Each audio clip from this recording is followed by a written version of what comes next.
বর্ষাকালে স্যাঁতস্যাঁতে ওয়েদারে মুচমুচে মুড়ি সবসময় চিপসে যায়, নেতিয়ে যায়, সেই মুড়িগুলো তখন খেতে আর ভালো লাগে না। কিন্তু আমি সেই মুড়িগুলোকে আর ফেলি না, সেই মুড়িগুলোকে আবার নতুন করে অনেক কিছু করে একটা নতুন রেসিপি করে রান্না করে সেই মুড়িগুলোকে খুব সুন্দর করে খাই।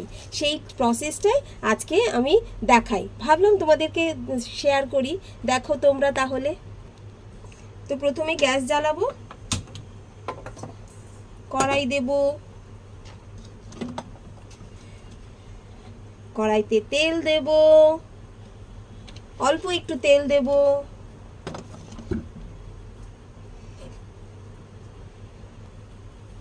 তেলটা গরম হয়ে গেছে। এবারে তেলের মধ্যে পেঁয়াজ আর কাঁচা লঙ্কা ছেড়ে দেবো।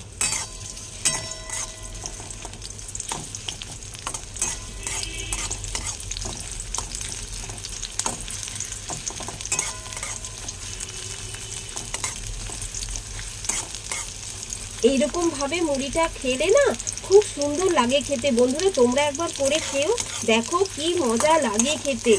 বিশেষ করে এই বর্ষার দিনে না, ওই তারপরে যদি একটুখানি চপ থাকে, খুব ভালো লাগে মুড়িটাকে খেতে।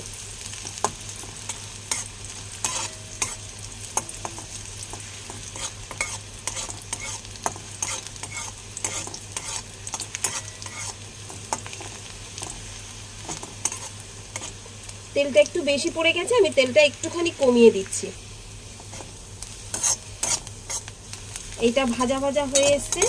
এইবারে আমি এর মধ্যে একটু নুন দিই, জাস্ট একটুখানি নুন দেব। এবারে মুড়িগুলোকে এর মধ্যে ঢেলে দেব, ঢেলে দিয়ে নাড়বো।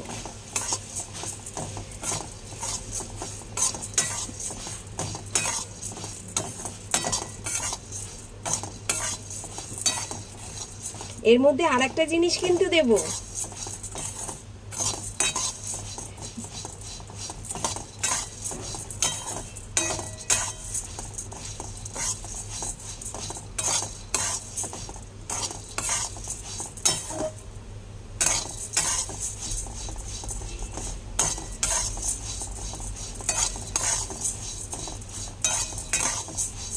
মুড়িগুলো আকারে ছোট হয়ে যাচ্ছে কিন্তু মুড়িগুলো মুচমুচে হবে।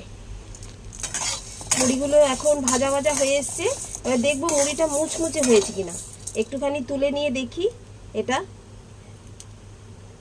আরেকটু হবে ভাজা ভাজা।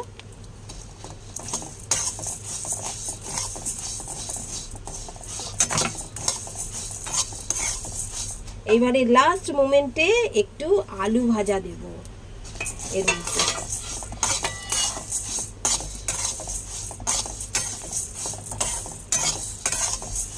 ওহ কি দারুণ লাগে না খেতে রে। এই দেখো মুড়িটা কত সুন্দর ভাজা হয়েছে।